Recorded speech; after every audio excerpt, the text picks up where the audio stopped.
E aí, gente, bom dia, tudo bem? Pra quem não me conhece, eu sou o Guilherme. É, Trabalho com várias coisas, já trabalhei com fotografia, trabalho com ilustração independente e também trabalho com o tarô. Eu sou tarólogo autodidata, digamos assim. Comecei a estudar tarô por conta própria, através de livros, né? Livros, através de canais no YouTube. Tem um canal que eu sempre recomendo muito, que é o Alex Tarólogo. Ele é um canal fantástico para quem está querendo começar a ter um primeiro contato com o tarô. Enfim, através de livros, através de estudos, através de palestras, eu sempre corri muito atrás para tentar entender o que é o tarô, o significado das cartas do tarô, como usar o tarô também. A abordagem que eu gosto do tarô, de usar o tarô, é uma abordagem mais terapêutica. É uma abordagem onde, através da ferramenta tarô, eu ajudo as pessoas a encontrar os seus bloqueios, a encontrar as suas autossabotagens, a tentar fazê-las perceber aonde é que elas podem estar errando ou o que elas podem estar fazendo de diferente, para que determinada situação se desenrole, para que determinada situação se destrave e comece a andar para frente. É, Falar de tarô, no meu ponto de vista, é falar também sobre a nossa vida, é falar sobre a nossa encarnação. Algumas pessoas me perguntam se tarô ele está necessariamente ligado a alguma religião, e eu digo que não. O tarô não está ligado a nenhuma religião, mas ele está profundamente ligado à espiritualidade, que é uma coisa diferente. Então o tarô está muito ligado à ideia da reencarnação, ele está muito ligado à ideia da jornada da vida, está muito ligado à ideia ele fala muito sobre as etapas da nossa vida também, os capítulos da nossa vida, o que a gente precisa aprender em cada um desses capítulos. Então tudo isso a gente encontra nos arcanos do tarô. O tarô ele é dividido em arcanos maiores e arcanos menores. Os maiores são as cartas que falam sobre a jornada da vida em si. Falam sobre a nossa infância, falam sobre nossas escolhas, fala sobre os nossos objetivos, fala sobre as grandes mudanças da nossa vida, né? O início de fases, o início de o início de novos ciclos na nossa vida, o início de fases na nossa vida. Fala também sobre o encerramento desses ciclos da nossa vida, né? Que a gente tem aí a temida carta da morte, né? A carta da morte ela fala sobre os encerramentos, fala sobre as despedidas, fala sobre as conclusões da nossa vida. A gente tem cartas como o diabo, por exemplo, que poucas pessoas compreendem a simbologia do diabo. O diabo fala sobre a nossa autossabotagem, o diabo fala sobre o desejo por poder, o desejo por controle, quando a gente quer muito controlar alguma coisa ou alguém, ou quando nós somos controlados por alguém. O diabo fala sobre as nossas sombras, o diabo fala sobre os nossos vícios, o diabo fala sobre tudo aquilo que nos amarra, tudo aquilo que nos amarra e tudo aquilo que nos prende. Enfim, tarô é uma grande paixão na minha vida e eu decidi começar a falar um pouquinho sobre tarô aqui, né? Não só aqui no canal no YouTube, quanto no meu site que é o arteesoterismo.com.br. Na verdade, o meu site é o meu principal canal de comunicação. Eu estou postando vídeos aqui no YouTube para linkar lá no meu site, para colocar os vídeos lá no meu site também, através do player do YouTube. E é isso, eu decidi falar sobre tarô. Não é uma decisão que eu tomei recente, né? É uma decisão que já tem um tempo já que eu brinco com tarô, que eu falo sobre tarô, que eu faço lives sobre tarô. No meu site eu estava tentando escrever sobre tarô, mas eu percebi que não me dou muito bem com a escrita, no sentido de que é uma coisa que me demanda muito tempo. Por exemplo, até agora eu falei cerca de 5 minutos, né? E olha quanta coisa eu falei em 5 minutos. 5 minutos escrevendo, eu acho que eu gasto muito mais energia. Em 5 minutos eu faço um parágrafozinho desse tamanho, eu falo pouca coisa. E aqui num vídeo, em 5 minutos eu falo muita coisa. Então eu percebi que eu me dou muito melhor com vídeo do que com escrita. Então por isso que eu tô tomando essa iniciativa de começar a brincar com vídeo também e colocar esses vídeos lá no site. Mas então, gente, depois dessa grande introdução, eu tô aqui para falar um pouquinho sobre dois baralhos São baralhos muito recomendados para quem está começando a aprender tarô, quem está começando a ter um primeiro contato com tarô. Quero falar sobre esses baralhos justamente porque eu também dou aula de tarô. Em dezembro de 2019 agora eu vou dar meu segundo workshop de tarô, vou ensinar tarô para iniciantes. E eu quero falar sobre baralhos. Nesse primeiro vídeo aqui eu vou falar sobre dois baralhos muito clássicos, que as pessoas recomendam muito para quem está começando. Nos próximos vídeos eu vou falar um pouquinho sobre outros baralhos que eu também tenho. De repente eu faço um review sobre esses baralhos, as pessoas gostam de review. Eu sou uma pessoa que gosta de review. Quando eu vou comprar um baralho novo, eu sempre dou uma pesquisadinha na internet para ver se alguém já fez um review desse baralho, se alguém já mostrou esse baralho, quais as primeiras impressões que a pessoa teve com o baralho, enfim. E o primeiro baralho que eu quero falar aqui pra vocês, gente, é o clássico baralho de Marsella. É um baralho muito clássico, é um baralho muito... Não tem outra palavra, ele é clássico. Ele é uma coisa assim que ele é um baralho antigo. Não lembro exatamente agora qual foi o ano que ele surgiu no mundo. Aliás, falar de origens do tarô é uma coisa muito... É uma coisa assim que não dá pra gente ter muita certeza. Porque existe o tarô baralho físico e existe o tarô enquanto sabedoria. O tarô ele é um livro em formato de baralho. Então a sabedoria desse livro, a parte teórica desse livro é uma coisa muito mais antiga do que o baralho em si. Porque o baralho em si ele surgiu ali com as prensas, né? Surgiu com a prensa de Gutenberg, surgiu com os primeiros processos de impressão. É claro que alguns artistas já faziam também baralhos pintados à mão, né? Mas o baralho ele se popularizou com os processos de impressão ali na Europa. Só que a sabedoria por trás do tarô é muito mais antiga que isso. A teosofia, que é a escola esotérica que eu estudo, e a eubiose, que é um filho, uma filha, digamos assim, da teosofia, né? É uma continuação da teosofia, defendem que o tarô, enquanto sabedoria, enquanto conteúdo teórico, ele vem lá do Egito, ou até mesmo antes do Egito Antigo. Então é uma coisa que é muito antiga, é uma coisa que é muito, bem mais antiga do que o baralho físico, do que o papel. E aqui a gente tem o Marsella, então não tem como a gente dizer exatamente quando que o Marsella nasceu, apesar de que existem datas na internet, eu não vou conseguir me lembrar de datas agora, é uma informação que me falta, peço desculpas. Mas é um baralho que ele é muito clássico, só que eu considero ele difícil para quem está começando. Por quê? Porque nem todas as cartas desse baralho possuem ilustração. Então, quais cartas possuem ilustração? Os arcanos maiores, como por exemplo a Morte. A Morte tem ilustração. A Sacerdotisa tem uma ilustração. Então, os arcanos maiores possuem ilustração.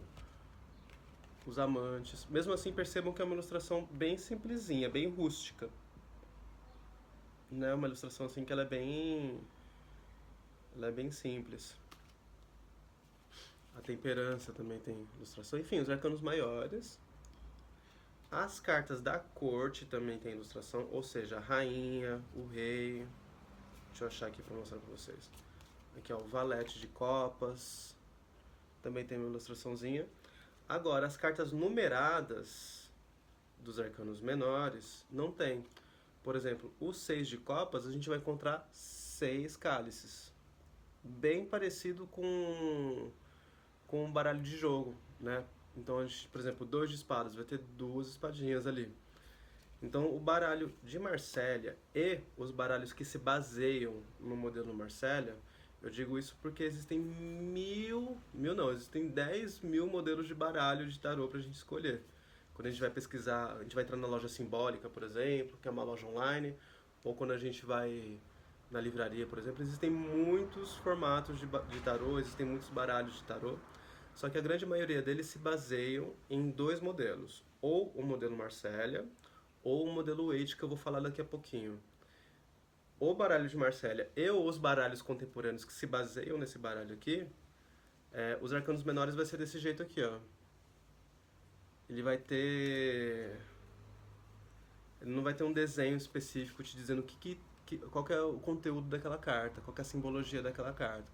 O que ele vai ter são moedinhas de ouro, vão ter espadinhas, pra dizer pra gente, né? Então, por exemplo, aqui a gente tem um 7 de ouros. 4, 5, 6, 7. 7 de ouros. Desculpa. Aqui a gente tem um 7 de ouros. Então a gente tem 7 moedinhas de ouros. Então não tem uma ilustração na carta que faça a gente entender melhor, ou pelo menos faça a gente intuir sobre o que aquela carta está dizendo. Então, para quem está começando, é um baralho que eu considero difícil.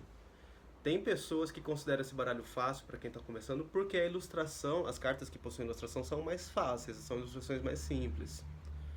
Eu acho que não. Apesar da ilustração ser uma ilustração simples, tem cerca de 40 cartas aqui que são assim, ó, sem ilustração. Então eu considero isso um pouquinho difícil. Não sei se é 40 o número exato, não lembro agora, mas as cartas numeradas dos arcanos é 40, é isso mesmo. Tem 40 cartas então aqui que não tem ilustração nenhuma. Então eu considero isso um pouquinho difícil para quem está começando. É uma coisa assim que eu não recomendaria. Eu acho um baralho um pouco mais difícil de lidar com ele. Apesar dele ser um clássico, né, muito importante pra gente. Ele ser um grande clássico do tarô, eu acho que é um baralho um pouco difícil. Outro baralho que eu quero conversar com vocês, gente, é o baralho de Waite. É um baralho também bem clássico também. Esse é um baralho que eu recomendo mais para quem está começando. Por ele ser um modelo clássico, a simbologia dele é bem clássica. Então, os baralhos contemporâneos hoje em dia, que se baseiam nesse formato aqui, vão ter a simbologia muito baseada, muito parecida com esse baralho aqui. Mas esse aqui é a raiz dos baralhos contemporâneos que se baseiam nesse modelo. Então, um grande diferencial que eu vejo nesse baralho aqui, em comparação com o baralho de Marsella, é que todas as cartas possuem uma ilustração. Esse baralho aqui ele foi concebido por um bruxo, por um místico, mais ou menos no ano de 1910, se eu não estou enganado, chamado Arthur Edward Waite. Ele é um místico que participou de algumas ordens iniciáticas, ordens esotéricas iniciáticas. Uma delas, a principal delas foi a Golden Dawn. Não conheço muito de ordens iniciáticas, não vou conseguir falar muito disso para vocês, mas ele participou da Golden Dawn, ele participou da Rosa Cruz e, se eu não me engano, ele fundou a própria ordem iniciática também. Esse baralho ele foi feito em parceria com uma artista chamada Pamela Smith, também contemporânea dele, né, da época dele. Esse baralho que eu tenho aqui em mãos, ele é um baralho meio que redesenhado. A arte que tem aqui não é exatamente a mesma arte que a Pamela Smith desenhou lá em 1910. Ele é um baralho que ele parece que foi meio digitalizado. Então eles pegaram a arte da Pamela Smith lá de trás e redesenharam por cima, digitalizaram por cima. A parte boa é que traz uma qualidade de imagem, né? A parte ruim é que eles deram uma viajada, assim, algumas cartas que eu, particularmente falando, não curto tanto. Mas vamos lá, vou dar exemplos para vocês. A gente tem aqui o 4 de espadas. No baralho de Marsella, o 4 de espadas vai ter o quê? 4 espadinhas, só. Aqui nesse baralho a gente já tem uma ilustração que diz pra gente mais ou menos o que está acontecendo nessa carta. A gente tem uma pessoa descansando, 3 espadas em cima, uma espada embaixo. Ela está dentro de um cômodo, dentro de um aposento, né? Tem uma janela aqui em cima. Então, a própria ilustração já diz pra gente alguma coisa que está acontecendo nessa carta. É claro que existe muito mais coisas a se saber sobre essa carta, né? Toda a carta do tarot é bem profunda, mas a própria ilustração da carta já comunica alguma coisa pra gente. Eu vou pegar outra carta aqui, o 5 de ouros.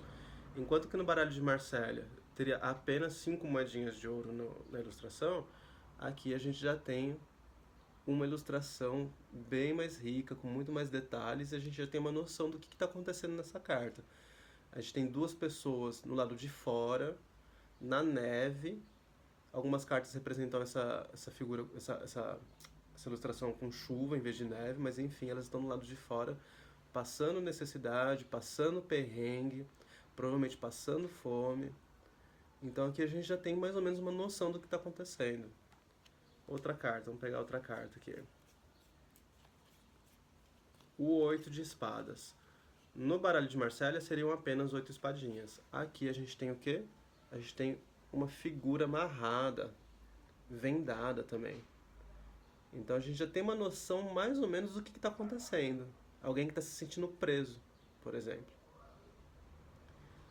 Então, gente, é isso, esse baralho aqui ele é fantástico no sentido de que todas as cartas dele possuem uma ilustração.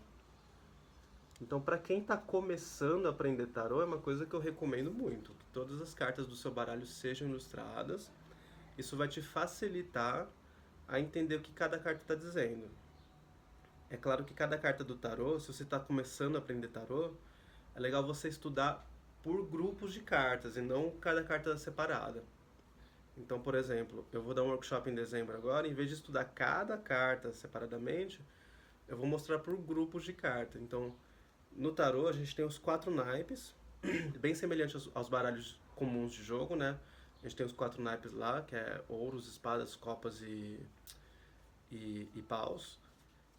Então, em vez de estudar cada carta separadamente, é legal a gente estudar o naipe inteiro. Então, o que espadas está dizendo pra gente, o que copas está dizendo pra gente. Depois que a gente entende a energia do naipe, depois que a gente fala sobre o naipe em si, a gente mergulha em cada um dos números desse naipe, do 1 ao 10, e depois as cartas da corte, né, que é o pajem, o valete, cavaleiro, rainha e rei. Então, em vez de estudar, por exemplo, em vez de estudar os 5 de copas, os 6 de copas, vamos entender primeiramente o naipe de copas inteiro. Depois a gente mergulha em cada um desses números. Aí fica muito mais fácil a gente entender o que cada carta está dizendo pra gente. Essa é a maneira que eu recomendo estudar tarô. Você estudar por grupos de cartas. Então, primeiramente, estudar os arcanos maiores, que é considerado, digamos assim, entre aspas, o principal grupo de cartas do tarô. Depois, mergulhar em cada um dos naipes dos arcanos menores. E estudar o naipe em si. Depois, você mergulha em cada uma das cartas de cada naipe. Eu acho que assim é uma maneira muito mais fácil de compreender o tarô, de compreender a estrutura do tarô, de compreender o significado de cada carta. Então, gente, eu tinha falado aqui, eu tinha falado anteriormente, né, que esse baralho aqui ele deu uma viajada em alguns sentidos por conta da ilustração. Eu vou usar um exemplo, mas gente, é um gosto pessoal meu, né? É uma coisa que me incomoda, não significa que necessariamente vai incomodar vocês. É uma coisa que me incomoda. Por exemplo, a gente tem a carta da justiça aqui. Então, uma coisa que é muito besta, gente. Provavelmente vocês vão achar besta pra caramba, mas é uma coisa que me incomoda. É que essa digitalização, eles deram uma desfocada em alguns elementos. Por exemplo, vou ver se dá pra mostrar aqui. Eles desfocaram o fundo. Não sei se dá pra perceber, gente. Essa cortina de fundo tá desfocada. É uma coisa que é besta, mas eu fico pensando, por que eles não deixaram todo o desenho nítido? Talvez eles tenham feito isso para dar uma sensação de profundidade, mas é uma coisa que, pra mim, deu um ar assim de mal feito. Não é um desfoque assim que ficou bonito, no meu ponto de vista. É um desfoque assim que ficou com uma cara de mal feito, de mal acabado. Eu vou pegar uma outra carta que aparece bastante isso, que é a Roda da Fortuna. Cadê a Roda da Fortuna? Só um minutinho, gente. Ah, tá aqui, ó. Não tinha separado. Então a Roda da Fortuna, é muito normal no tarô a Roda da Fortuna ter quatro figuras nas pontas.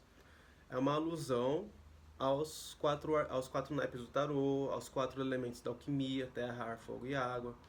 Só que aqui, olha como eles desfocaram. Então o anjo aqui, ó, ele tá meio desfocado. Eles recortaram só a cabeça do anjo, só.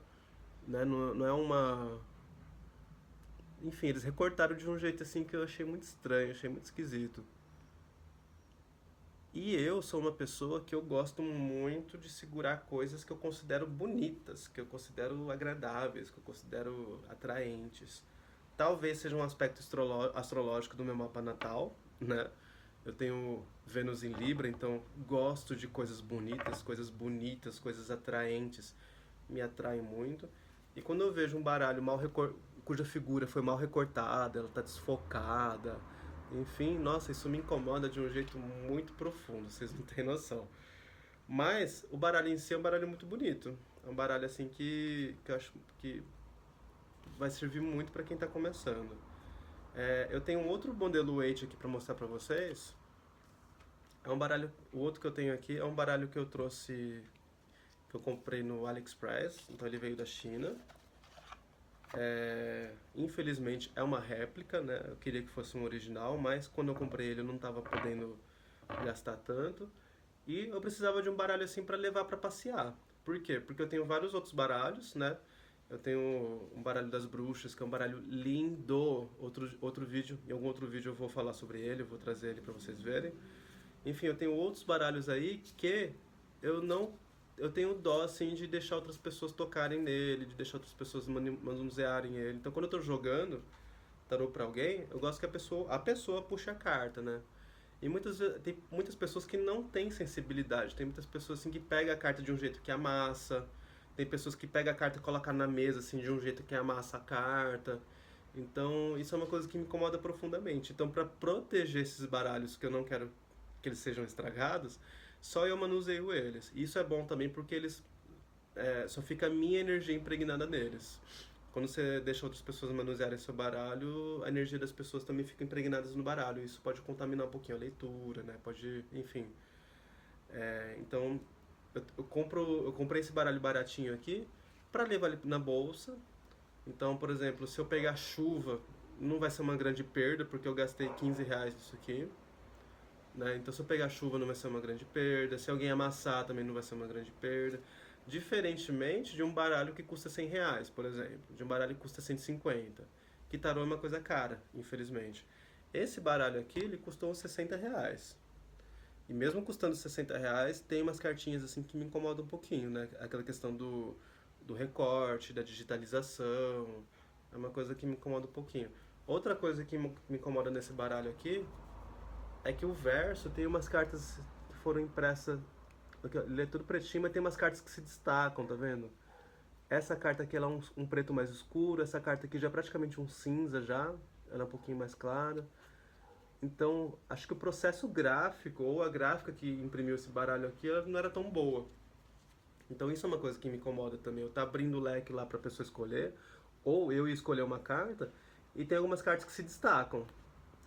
Tem umas cartas mais claras, outras mais escuras. Isso me incomoda profundamente. É como se eu tivesse, sei lá, é como se não é uma coisa assim homogênea assim, sabe? É como se eu se esse erro gráfico tivesse me induzindo a escolher aquela carta, por exemplo, porque ela está se destacando ali. Então isso é uma coisa que me incomoda. E curiosamente, olha que curioso, esse baralho aqui que ele é original, vendido aqui no Brasil, né, vendido nas livrarias, tem esses erros. Especialmente esses erros do verso aqui. Esse baralho que é da China, que custou R$ 15, ele é todo bonitinho. Ele é todo bem feito. Então, curioso, né? Uma coisa que eu acho curiosa isso. No mínimo curioso. Enfim, o que eu gosto desse baralho aqui? Ele é weight também, né? Ele é um modelo weight também. Essa aqui é a caixinha dele. Então perceba que é a mesma ilustração, o mesmo desenho. Só que a ilustração dele é muito mais bem trabalhada. Eu acho que a ilustração dele, assim, ela ganha de 10-0 dessa versão brasileira aqui. Vou usar um exemplo pra vocês. Vou pegar a carta do louco. Cadê o louco, louco, louco, louco? Então, alguns erros gráficos que tem ali, como por exemplo aquela coisa do desfocado, a gente já não tem aqui. Aquela coisa do mal recortado, a gente já não tem aqui. Ali a gente tem umas digitalizações meio esquisitas, assim, né? E coisa que a gente já não tem aqui. Peraí que eu vou pegar o louco daqui também. Então esse aqui é o louco da versão brasileira.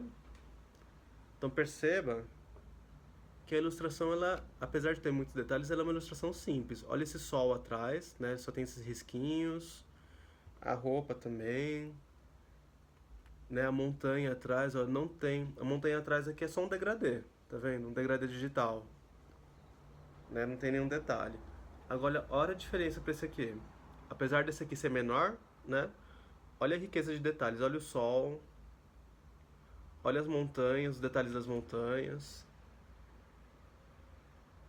Então, gente, é um baralho weight também.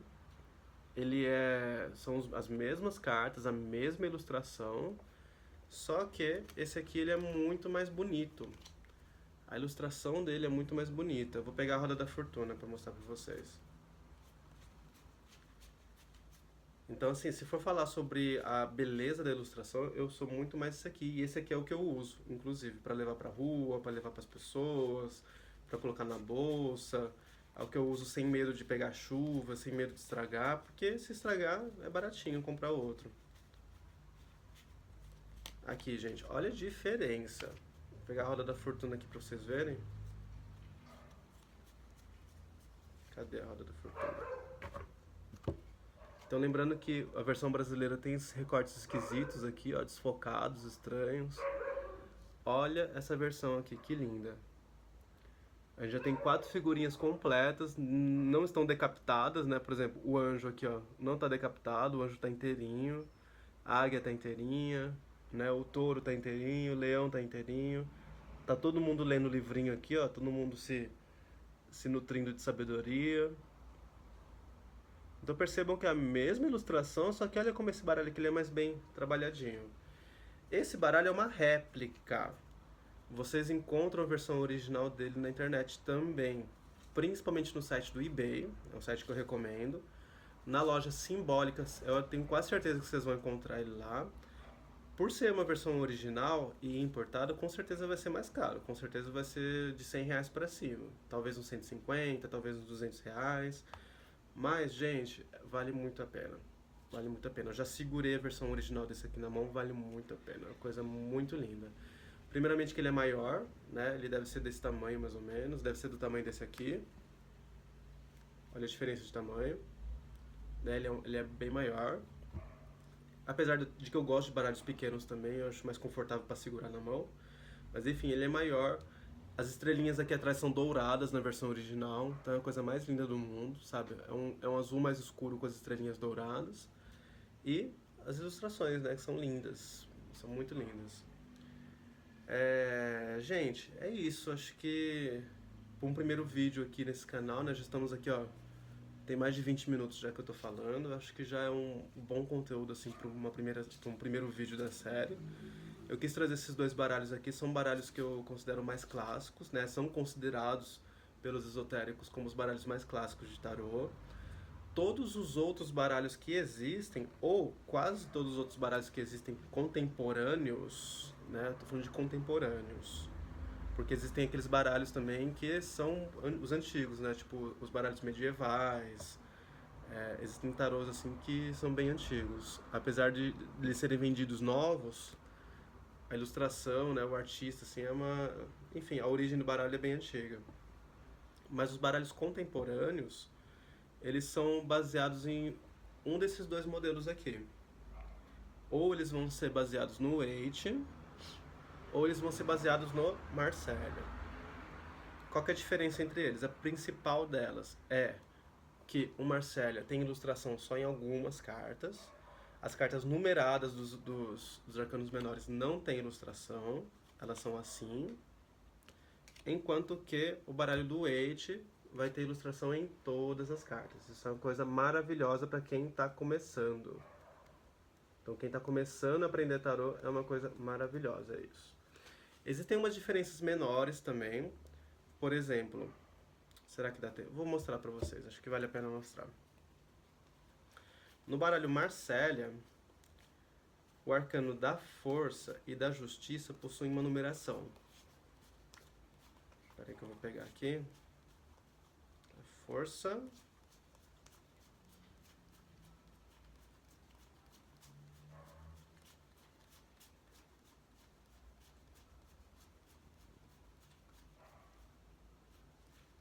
Cadê essa justiça, gente? Aqui, a justiça. No baralho do Waite, esses mesmos dois arcanos possuem outra numeração, eles invertem.